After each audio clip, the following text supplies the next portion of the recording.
Welcome to ప్రజాక్షేత్రం. ఆంధ్రప్రదేశ్లో గత కొన్ని రోజులుగా సలహాదారులు వారికిచ్చే జీతాలపై చర్చ నడుస్తుంది. ఆంధ్రప్రదేశ్లో ఏకంగా 80 నుంచి 90 మంది సలహాదారులు వారి జీతాలకు మాత్రమే 680 కోట్లు ప్రభుత్వం చెల్లించిందని జనసేన నాదెండ్ల మనోహర్ గారు ఆరోపించారు. అందులో సింహభాగం ముఖ్య సలహాదారు అయిన సజ్జల రామకృష్ణారెడ్డి గారికే ప్రభుత్వం చెల్లించినట్టుగా ఉంది.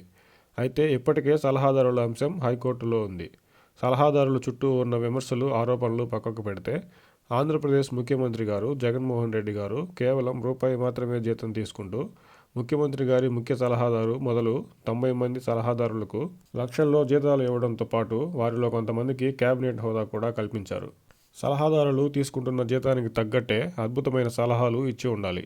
అయితే అలాంటి సలహాలు ఇచ్చినట్టు కానీ, ఆ సలహాల ద్వారా రాష్ట్రానికి మేలు జరిగినట్టు కానీ ఎక్కడా కనిపించదు.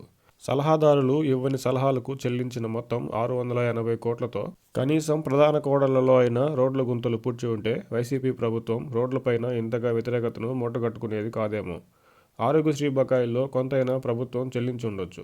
నీటి ప్రాజెక్టుల గేట్ల మరమ్మతుకు కేటాయించి ఉంటే వరద సమయాల్లో గేట్ల నుంచి నీరు లీక్ అవడం, గేట్లు కొట్టుకుపోవడం వంటివి జరిగేవి కావు.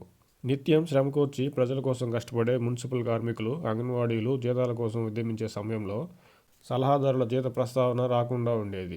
ఇంతమంది సలహాదారులు లక్షల్లో జీతాలు లేకుండా ముఖ్యమంత్రి జగన్ గారు పాలన సాగించి ఉంటే ఇలా ఎన్నో రకాలుగా ప్రభుత్వానికి ఆదా, చిన్న చిన్న పనులకు, ప్రభుత్వ రోజువారీ ఖర్చులకు కాస్తైనా సొమ్ము అందుబాటులో ఉండేది.